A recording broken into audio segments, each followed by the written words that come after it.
Good morning, good evening, everyone. My name is Ashish Grover, and today I'm going to talk about winning with digital platforms. And what I'm going to do today is kind of introduce this concept of platforms. It means many things to many people. Go a little deeper into what are the characteristics of these platforms and why they act differently, and then also go into a technical aspect of how to build and evolve these digital platforms. So that's the storyline I'm going to cover, and let's go about it. So let me start by myself. As I said, my name is Ashish, and the picture you see there is, in Starbucks in September I took when I was in Chile. Right now I'm in India, and what you see there is my name on the cup, which is says Ashish. And in the 4 years, this is the first time someone spelled my name right. So I was super thrilled, and I took this picture because a lot of people kind of hesitate taking my name because they think it's a drug name, as you can imagine. But it's actually a common name in India. So I'm a computer science engineer. I've done a lot of programming in my life. I had a great opportunity to work in various parts of the world. I worked in US, studied in US. I worked in Japan, Thailand. I worked obviously in Chile as a CIO of Falabella. I've also worked in India, which is my native country. And these are the four companies where I worked with. I started my career with GE, which in their research and development division. General Electric is all over the world. I worked in the data science area, which actually was, I worked on that area before AI word was invented. I also worked in Target, where we transformed the company from a traditional retailer to a more technology oriented platform company. Reliance is an Indian company where we have built an ecosystem with retail and telecom and various things. And Falabella is where I was CIO for last 4 years, and we're transforming the company into a platform company. So this is a little about me.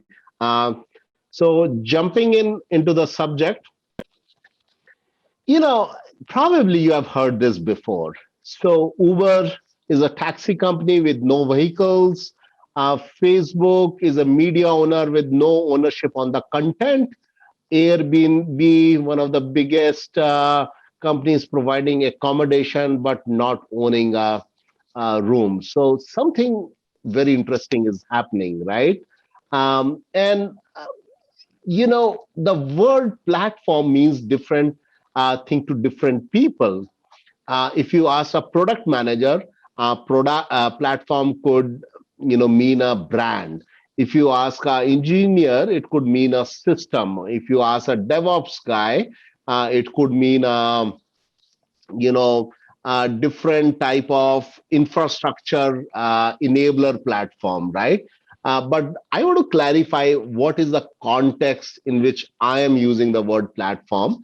And to me, platform in itself is a business model. It is the way we work.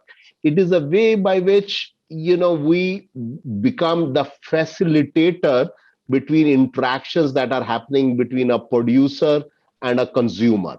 Now, it is a very different way of the way traditional businesses were run for many hundreds of years, where you owned end-to-end process, right? Where you and owning production to even the consumer side of it.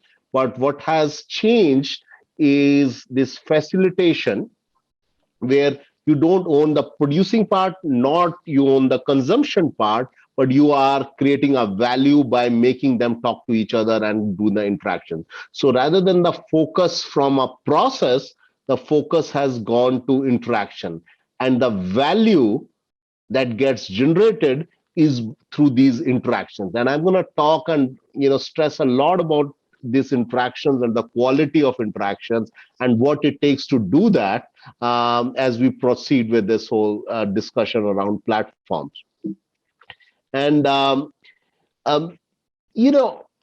platform as a business model is does not mean everything. For example, Skype is not a platform. It is a service but it is providing a service to a consumer, to another consumer, but it is not really creating, the producer of this service is not somebody else, right? Similarly, a traditional retail, I don't think is a platform, or a franchisee model through a McDonald's is not a platform itself, right?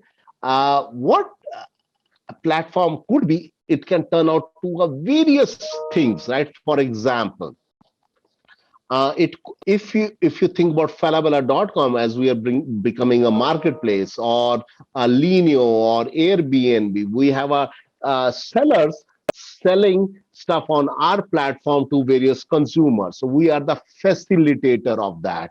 Or Airbnb is a facilitator of marketplace, of product marketplace. If you think about FPay or a PayPal, or any, for that matter, any wallet, you are a facilitator between a purchaser and a merchant, right? So you are kind of a platform in between. Similarly, YouTube or Instagram, you are a facilitator and a media platform. Or even if you took a very other extreme example of hardwares and softwares, and you think about the App Store on the Apple, which we're going to talk more about, or the Windows as an operating system, which is letting so many developers work on various things and building applications for others, is kind of a different type of a platform, which is facilitating this interaction between various parties involved. So, is it a new concept? Not really, actually. This concept of platform existence, if you think about our Falabella Group company, Mall Plaza, or VHS, or Visa, these companies always worked in a platform model where they didn't own end-to-end process. There were these merchants in the malls, these tenants, and then there were these consumers that were coming to the malls, and you are creating an environment where this interaction can flourish, right? So this existed. Similarly with VHS, similarly if you think about Visa, Visa is not owning the end-to-end process. It is letting the credit card companies facilitate with the consumers and the merchants continuously, and it is in the facilitator thing. So this existed, right? So what has changed fundamentally? And this is where kind of I move from defining what is a platform model to defining its characteristics. So I think the most foundational part that has changed in these years is digitization of things. Like, let me give you some examples. The one most interesting thing that I think it started from is the digitization of identity. And you will hear various names to it. A lot of people use the word digital twin, right? So Ashish Grover, as a digital twin, exists in Instagram as a painter. I love painting, and if you go to my Instagram account, and you will find me a lot of my paintings that I do. So that's my digital identity in Instagram. If you go to a LinkedIn, you would see as a CIO and what as a technology professional what I believe in, and that's my digital twin. And if you go to, let's say, a Twitter, that's where my engineering self is there and my nerdy self is there, right? So I have not only one digital twin, many digital twins. And that digitization of itself has created a new business models, right? As people brought their digitization of identity in Facebook, it created that interactions happen between various people, or LinkedIn created those interactions for people to professionally connect, and then job seekers to connect, and then companies to connect with various people. And it created a whole industry. And the root cause of that industry, or where it seeded from, is this whole digitization of the identity. Similarly, if you think the moment we had the GPS and our phones could record our location, it created another whole new world of platforms, which were, Ubers and Google Maps and, Waze and other entities, or on-demand delivery, where you could figure out which shop is where I am and where I can order. And all that happened because we could digitize the location of a person, we could digitize the position of that shop, and we could create those interactions between the people. Similarly, if you think about Amazon or Falabella or Linio and other e-commerce players, ability to digitize these products and put their description, put reviews around it, and put that whole details on those products helped people to buy the products and create e-commerce marketplaces and create the interactions with people, get the reviews, get the recommendations, and improve on that. So once you digitize, it creates a new opportunities for us to build platforms, right? And what finally happens? Because you are able to digitize, and we are thinking about the digital platforms here, you are collecting a lot of data. You are collecting every interaction that is happening. You are collecting every behavior that is being observed, and that helps you leverage that data, right? A lot of people say data is oil, but data is a oil, either you can use it or you can store it, right? Using it is a lot more tougher and a bigger problem, and we're going to talk about this little later of how to leverage that data for that. You remember I talked about the interactions, right? The quality of interactions and number of interactions that you're going to create between these producers is what make the platform work.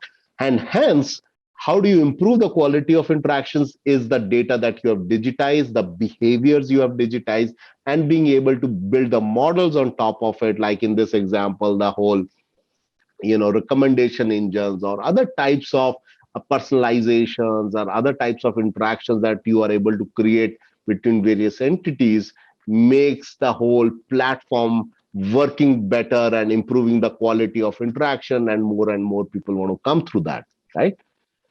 What are the other characteristics other than digitization, other than data and being able to leverage that data? One of the other characteristics we are seeing is winner is taking all, right? So that's the dynamics we are seeing with a lot of these platforms.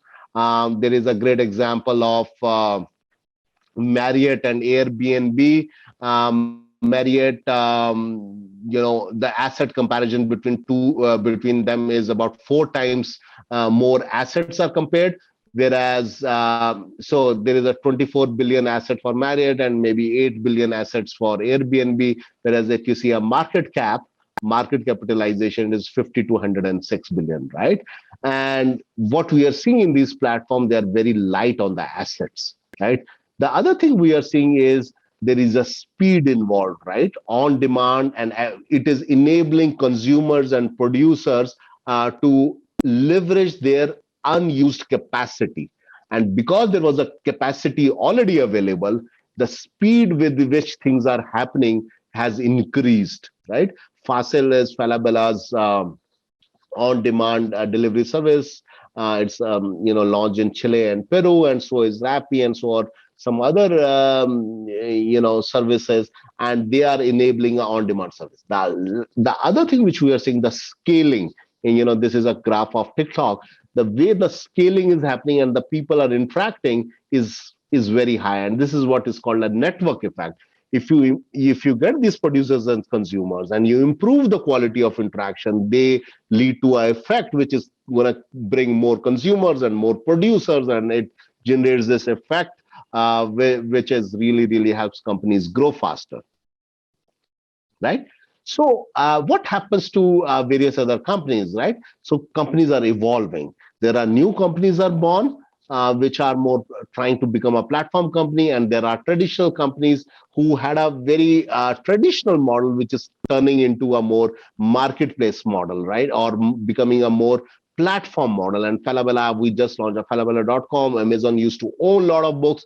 It has also over the years become a good balance between a retail and a marketplace, and a true platform company. Let's take a moment and talk about Apple and iPhone. And I find this example very intriguing. For me, there are a lot of lessons between this. If you remember, I don't know, maybe not all of you would remember this, but the first version of iPhone came in 2007, right? And it was beautiful design. It was great, but if it would have only because of design, this could have been replicated easily by others. But what I think really interesting happened in 2008, 1 year later, was iPhone 3G was launched, and it had a very, very interesting things which was called App Store. Now we take it for granted, but for that time, about 13 years back, it was an amazingly great concept, and it was a very weird concept, right? So there is a phone, there is an App Store, but the applications on that will not be owned by Apple Group, right? And that is a beauty of this whole platform. There are today 20 million app developers. Sorry, it's not today. This is a 3-year-old data that I could get, so I'm sure there are a lot more than that from 2018. So 20 million app developers, 100 billion revenue, 500 million visitors on the App Store or iPhone. So why I find this such a amazing example is because a traditional model of owning the whole process of manufacturing a phone and launching a phone, you have combined it with a digital platform thinking, which is an app store. Now your iPhone and my iPhone are not same.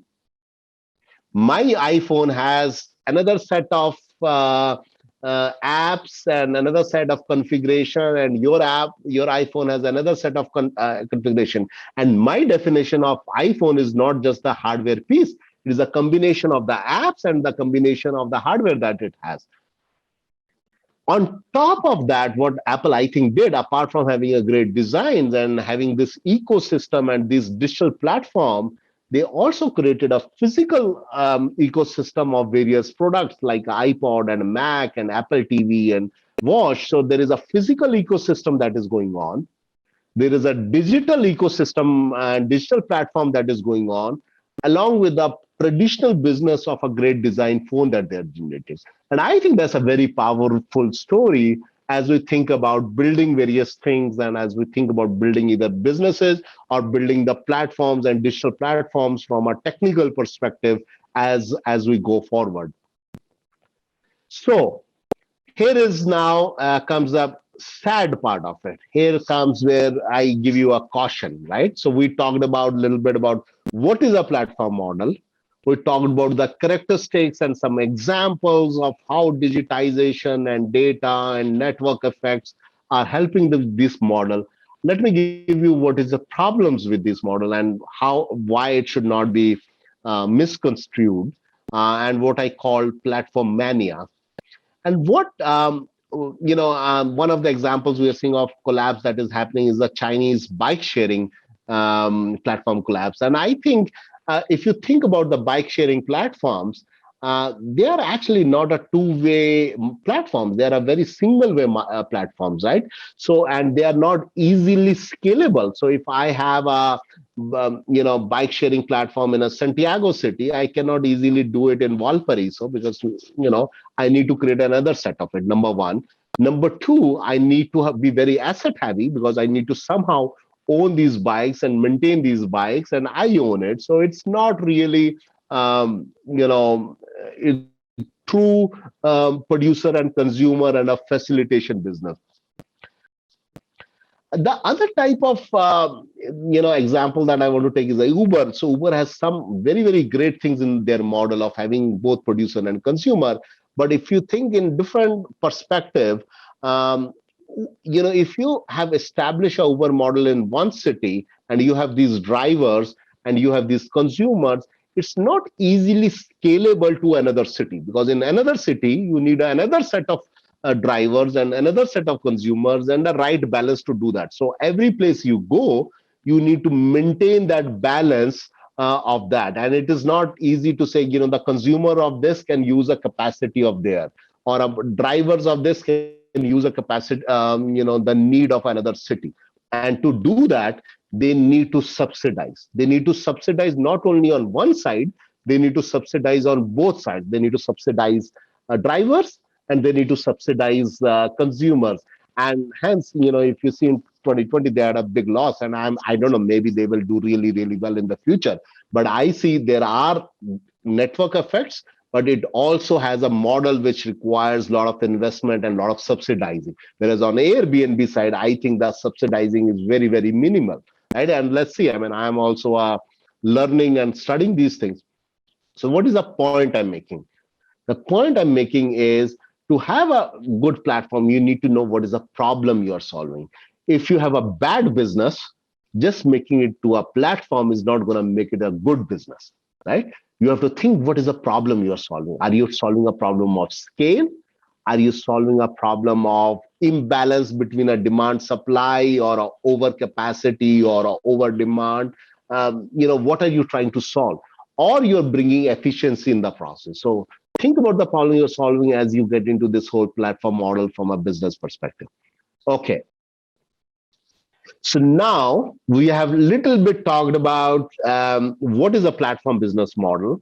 What are the characteristics? We kind of highlighted a lot about the interactions. We talked about digitization. We talked about data and leveraging of data, network effects, and I gave some warnings. Now let's change a little bit and get into a hands dirty with our technology thinking of what it takes to build a platform, and how, and is it different from building any other system.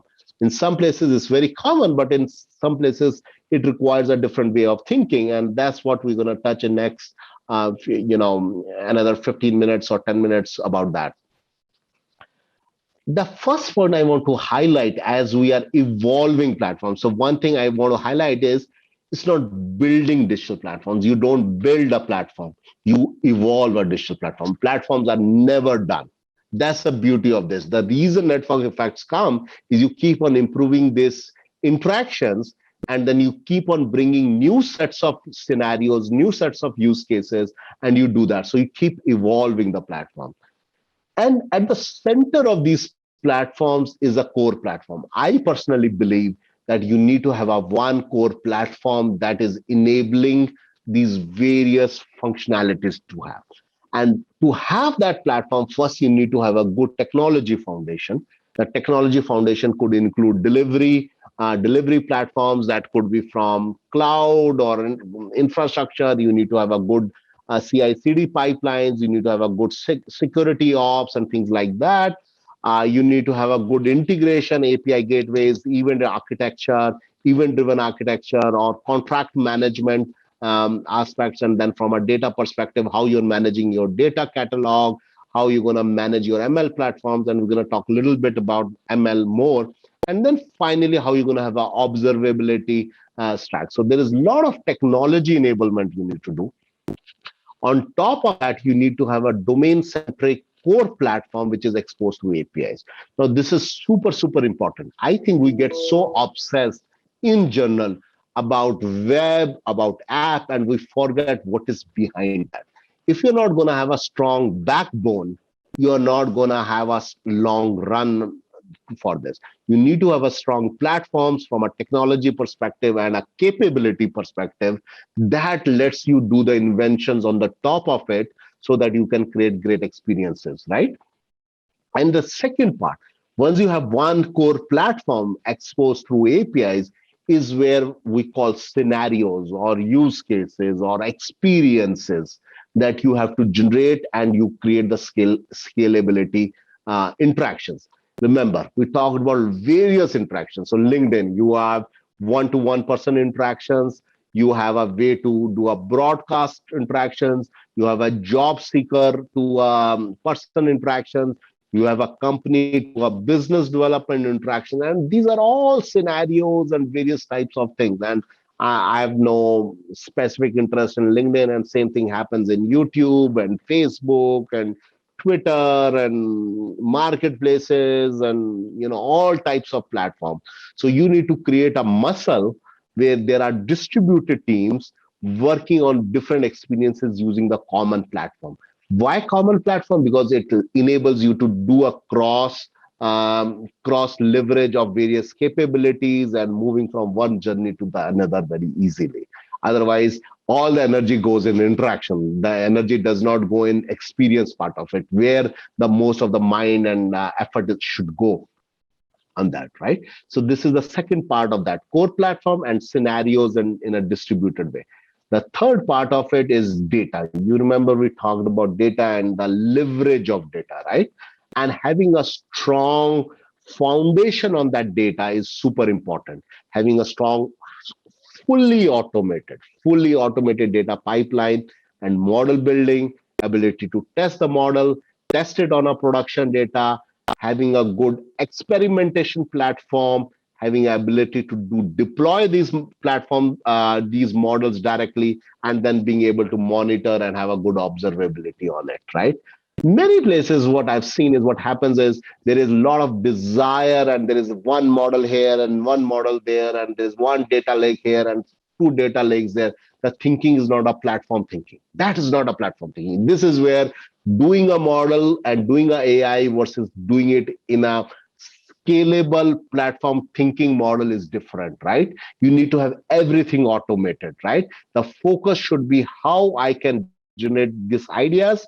I can create algorithms, and this infrastructure services, this experimentation platform lets me test new and new experiences and new capabilities with the business fast.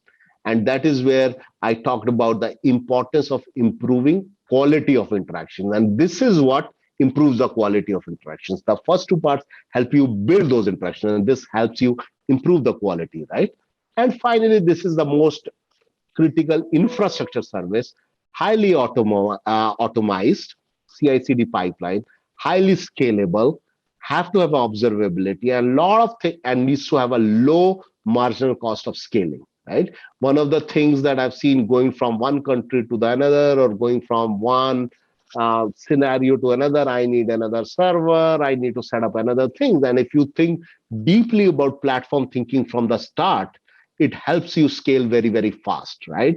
And all the companies I think who have done well have invested in this core infrastructure platform thinking, and then core platform, and then data platforms, and then scenarios on top of it, right? That makes a platform thinking different from any other system development aspect. This is something I'm sure you guys have seen it in past. Empowered, and this is where we move from a architectural thinking to a operating model thinking, how teams need to work. I think if you design it, you build it. If you build it, you support it. I don't believe in this one team designing and giving it to another team to build and then third team to support. This is never going to work. With the speed where every day where you need to do hundreds of releases, there is no way there can be multiple teams. We need an entrepreneurial spirit, and we need this empowered teams to run it and do it themselves. Finally, I think this is picture I took it from Martin Fowler's slides or his blog, and I think it's a very beautiful slide in terms of continuous feedback loop.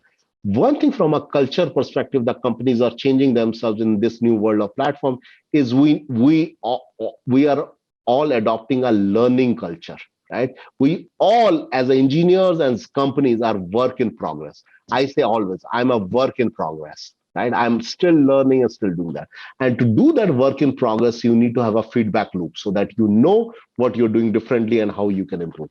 And this is a very nice thing. This is a multiple pyramids of feedback loops. So if you see the first pyramid, which is a feedback loop for a data, how we are bringing the data pipeline and making sure all the things are doing right. The second one is a pyramid for testing and feedback loop for a ML, machine learning algorithms and ML pipeline. And finally, the third one is from a UI perspective. And then it is checking a more important things like a model fairness and model performance. And then on top of it, from a business perspective, end-to-end testing and integration test and explode. So this is a continuous feedback loop. The more you're going to invest on it, the more speed it is going to give for you to scale and build new scenarios faster without friction. Finally, famous manifesto of Agile. Love it. So interesting. I think as much as the practices and stand-up meetings and backlog grooming and all that is important, it's also important a mindset and the culture. Thinking about individuals and interactions between the teams over processes. Thinking about working software not a document, not always thinking about documentation, thinking about collaboration between teams, then the contract. You gave me this date and what happened on that date kind of thinking versus collaboration between the teams and being able to change. The world is changing fast. So the teams have to respond to that change is super, super important, right? Finally, I'm getting to very last part of this my discussion about the most important ingredient. We talked about architecture. We talked a little bit about operating model, how teams need to work with each other, and finally, we all, I think you all are the key to this. The engineers, the technical people, and all of the talent that is there, product owners and UX people are the key of this new generation platform thinking, right? What is happening is the global competition requires a global talent, right? The most modern platforms are always thinking about platform. What do you need to have? The people need to think about platform skill, a platform thinking, what we have been talking about here. Need to have a digital skills, all the things we talked about, the cloud and microservices and auto scaling and automations and containers and whatnot. We need to think diversity. Today there is if you want to build great platforms, you need to have a right diverse thought process, right diverse gender mix, and other types of diversity and inclusive culture in those teams. We need to have a global mindset. Today your and company's competition is not with the companies and people in your city or in your country, right? It is across the world, right? Any company can come in any part of the world. If there is opportunity, any talent can get opportunity in any other world. So when we are working, we need to have a global mindset. And I think the people who are going to succeed in this world are the ones who have that global mindset and have cracked through that, right? And finally, to being able to do this work, you need to have a collaborative culture. And the foundation of a collaboration starts with transparency. And transparency's foundations comes from a data driven, being able to talk about data. Whether you are an engineer, whether you are PO, or whether you are engineering manager or DevOps, knowing your metrics, knowing your logs, knowing your transactions, knowing your speed, performance, log is super, super important if you are what is the outcome you're doing it, right? That is the key. And these are the characteristics, I think, what makes a platform talent from perspective, right? So this is the other most important ingredient of a platform thinking. So I'm kind of end of my presentation, and this is a little bit about Falabella. This is a picture which we are trying to do at Falabella, building a platforms and building an ecosystem, and we are transforming ourselves and we are evolving into a digital platforms and enabling this ecosystem. If you are interested, start your camera and take this picture and write to us if you're interested in working for us and collaborating with us. So thank you so much for listening. Love to hear your questions and contribute in any way you may want to ask me anything.